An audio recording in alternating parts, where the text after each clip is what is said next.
بسم اللہ الرحمن الرحیم۔ السلام علیکم معزز طلباء کرام، آپ سب کیسے ہیں؟ آج ہم موطا امام محمد کے سبق نمبر 299 کو پڑھیں گے۔ آج کے ہمارے سبق کا جو عنوان ہے وہ ہے 1/3 وصیت کا بیان۔ آج کے ہمارے سبق میں ہم یہ اس حوالے سے پڑھیں گے کہ مرنے والا جو ہے وہ 1/3 کی وصیت تو کر سکتا ہے اور اس کے علاوہ اس سے زیادہ وہ وصیت نہیں کر سکتا۔ تو بہرحال اب یہ وصیت کے حوالے سے اور بھی اس سے متعلقہ جتنے احکام ہیں وہ ہم پڑھنے کی کوشش کریں گے۔ تو چلیے بلا تاخیر ہم پھر بڑھتے ہیں آج کے ہمارے سبق کی باقاعدہ عبارت کی طرف اور پھر اس کی جو وضاحت ہے اس طرف۔ تو جو باب ہے ہمارے سبق کا وہ ہے باب الرجل یوصی عند موتہ بثلث مالہ، کہ یہ باب ہے اس شخص کے بارے میں کہ جو اپنی موت کے وقت اپنے تہائی مال کی وصیت کرتا ہے۔ تو اخبرنا مالک حدثنا عبد اللہ بن ابی بکر بن حزم ان اباہ اخبرہ ان عمرو بن سلیم الزرقی اخبرہ انہ قیل لعمر بن الخطاب ان ہاہنا غلاما یفاعا من غسان ووارثہ بالشام وله مال وليس هنا إلا ابنة عم له، فقال عمر مروه فليوصي لها، فأوصى لها بمال يقال له بئر جشم۔ قال عمرو بن سليم فبعث ذلك المال ب30,000 بعد ذلك، وابنة عمه التي أوصى لها هي عمرو بن سليم۔ امام محمد رحمۃ اللہ علیہ آپ فرماتے ہیں کہ ہمیں امام مالک نے خبر دی ہے اور وہ فرماتے ہیں کہ ہمیں عبداللہ بن ابو بکر بن حزم نے بتایا اور انہیں ان کے والد نے خبر دی کہ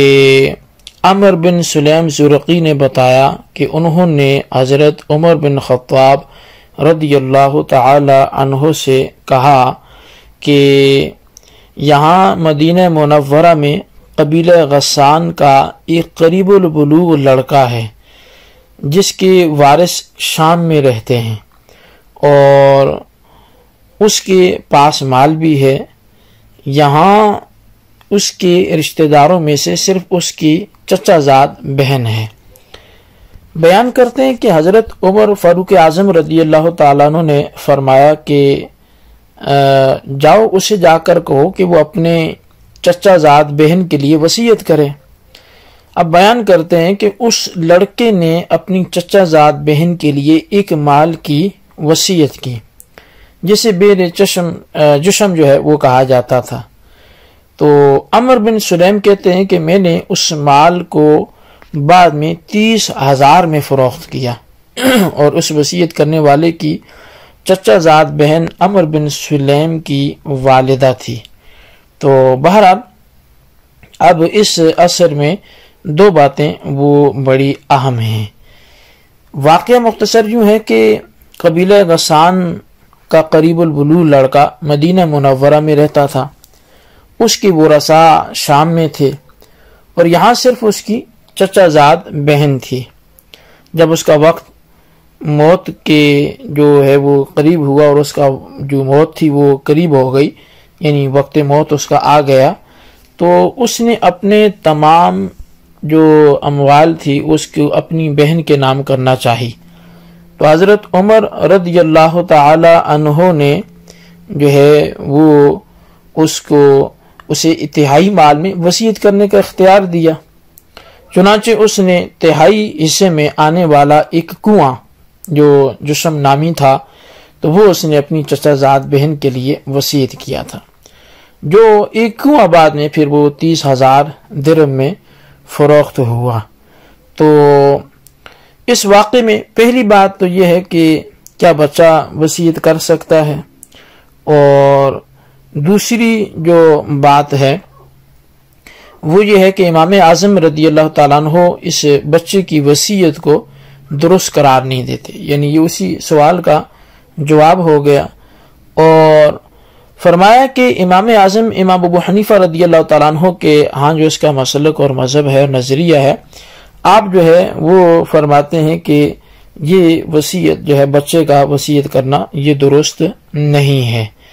اور اس کی وجہ یہ ہے کہ ان کے نزدیک وصیت یہ ایک تبرع ہے، نیکی ہے، اور بچے کا تبرع سے کوئی تعلق نہیں ہوتا،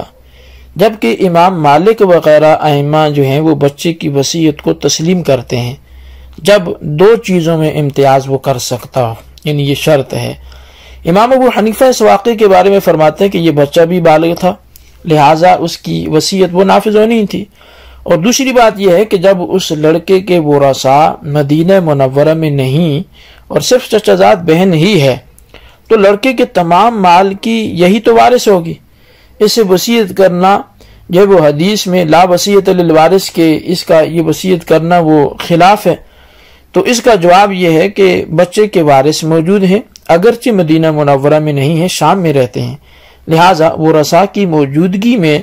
چچا زاد بہن وارث نہیں بنتی، اس لیے اس کو وصیت کرنا وارث کو وصیت کرنے میں شامل نہیں ہے، لہٰذا خلاف حدیث جو ہے وہ مذکور بھی نہیں ہوا۔ تو بہرحال یہ ایک حدیث اور اس کی تشریح جو ہے وہ آ کر یہاں پر مکمل ہوئی۔ تو اب اس کے بعد امام محمد رحمۃ اللہ علیہ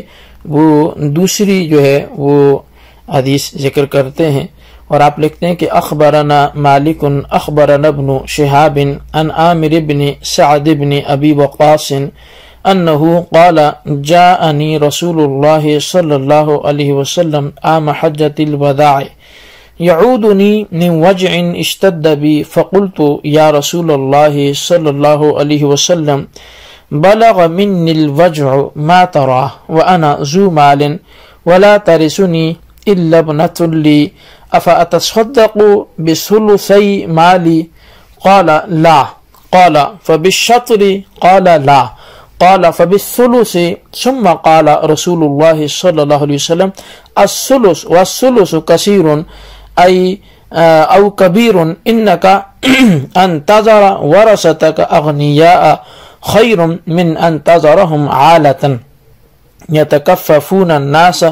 وإنك لن تنفق نفقة تبتغي بها وجه الله تعالى إلا أجرت بها حتى تجعل في امرأتك قال قلت يا رسول الله صلى الله عليه وسلم أخلف بعد أصحابي قال إنك لن تخلف فتعمل عملا صالحا تبتغي به وجه الله تعالى إلا ازددت به درجة ورفعة ولعلك أن تخلف حتى تنتفع بك أقوام ويضر بك آخرون اللهم أمضي لأصحابي هجرتهم ولا تردهم على أعقابهم لكن البائس سعد بن خولة يرثني له رسول الله صلی اللہ علیہ وسلم مات بمکہ۔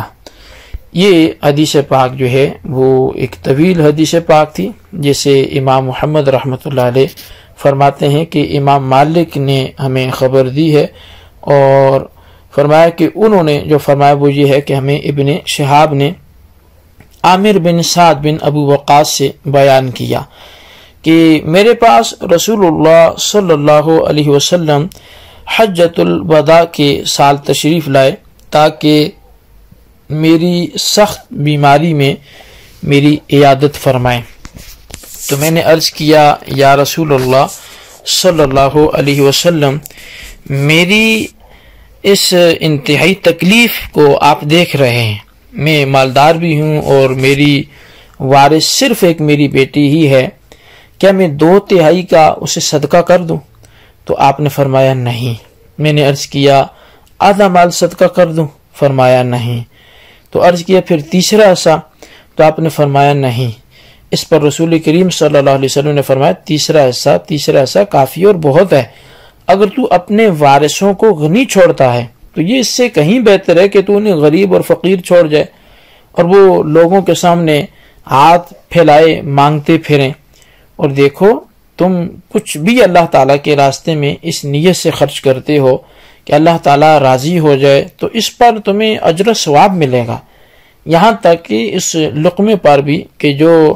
تم اپنی بیوی کے منہ میں ڈالتے ہو۔ کہتے ہیں کہ میں نے عرض کیا یا رسول اللہ صلی اللہ علیہ وسلم، کیا میں بیماری کی وجہ سے مکہ میں اپنے ساتھیوں سے پیچھے رہ جاؤں گا؟ تو نبی علیہ الصلوۃ والسلام نے اس پر فرمایا تم پیچھے نہیں چھوڑے جاؤ گے، اور اگر تم پیچھے رہ بھی گئے تو عمل صالح کرو جو صرف اللہ تعالیٰ کی خوشنودی کی خاطر ہوگا، تو اللہ تعالیٰ اس عمل کی وجہ سے تمہارا درجہ اور مقام میں اضافہ فرمائے گا۔ اور ہو سکتا ہے کہ تیرے پیچھے رہنے سے اللہ تعالیٰ تیرے ذریعے کچھ لوگوں کو نفع پہنچائے، یعنی مسلمانوں کو،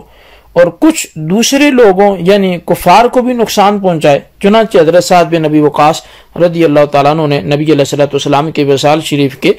بعد بہت سی جنگوں میں شرکت فرما کر مسلمانوں کو فائدہ دیا اور کفار کو نقصان پہنچایا۔ تو خیر نبی اکرم صلی اللہ علیہ وسلم نے دعا فرمائی کہ اے اللہ میرے اصحاب کی ہجرت کو کامل فرما، انہیں ان کی ہجرت سے الٹے پاؤں نہ پھیرنا۔ مصیبت زدہ سعد ابن خولہ کے لیے آپ افسوس کرتے تھے، اور نبی علیہ الصلوۃ والسلام نے مجھے ان کا وارث بنایا جب ان کا مکے میں انتقال ہوا۔ تو بہرحال یہ اس باب کے حوالے سے حدیث پاک تھی جو یہاں پہ آ کے مکمل ہوئی۔ تو میں چاہوں گا کہ ہم اس حدیث پر ہی آج کی اس سبق کا اختتام کریں، اور امام محمد رحمۃ اللہ علیہ جو آئندہ آگے قال محمد سے اپنا نقطہ نظر احناف کا واضح کرنا چاہتے ہیں وہ ہم آئندہ درس میں اس کی تفصیل کو بیان کریں۔ تو بہرحال آج کا سبق جتنا ہوا اس کو یہی موقوف کرتے ہیں، اللہ تعالیٰ سے دعا کرتے ہیں جو ہم نے پڑھا سنا سے یاد رکھنے کی توفیق نصیب فرمائے، آمین بجاہ النبی الامین صلی اللہ علیہ وسلم۔